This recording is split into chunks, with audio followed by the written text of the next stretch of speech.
when Rolf and Margit Weinberg had this collection, they wanted to go further.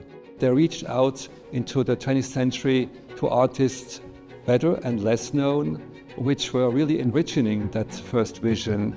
And that makes this collection so interesting, spanning from masters of the late 19th century into the artists of the early 20th century, which are working in Austria or in Belgium or in Germany. That makes it very rich and breaks so many ideas of what modernist art is.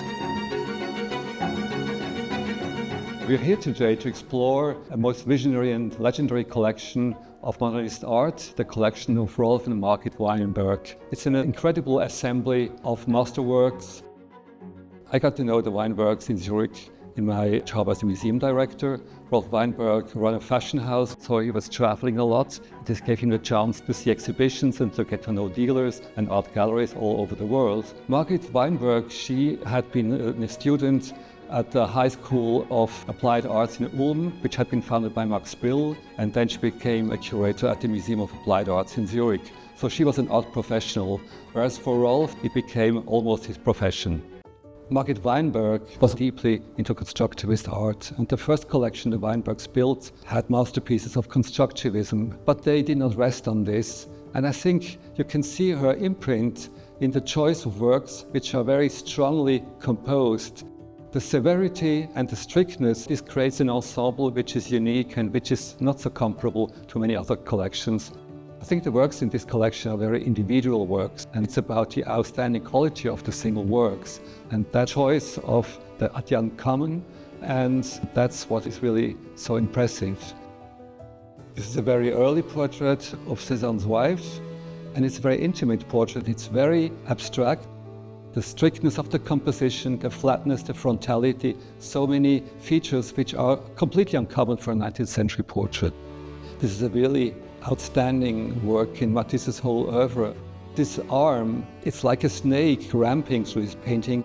The figure is cut off, you cannot identify her. But then this arm is keeping together the composition, which is otherwise very strict in color and shapes and forms. And here, in the portrait of Madame de Rutte, Degas has the lady depicted on the right, and that the flower pot, like a still life, is just as important as her. It's like in a photograph, she seems to have just arrived, just been sitting there, but she's not posing, she's just very natural, and it's like a cutout from fleeting life. Degas did very little portraits. When he did portraits, he took a very special attitude to them. Most modernist collections are dominated by French art or by art which has been strongly influenced by French art. And it's interesting that they went to find artists which were not working, which were not painting under the auspices of French art. They were like tastemakers. They showed people works which were not so common, which had not been seen so much in museum shows. And so these two traveling shows were not to impress people, but to teach people maybe a little bit about what art can be.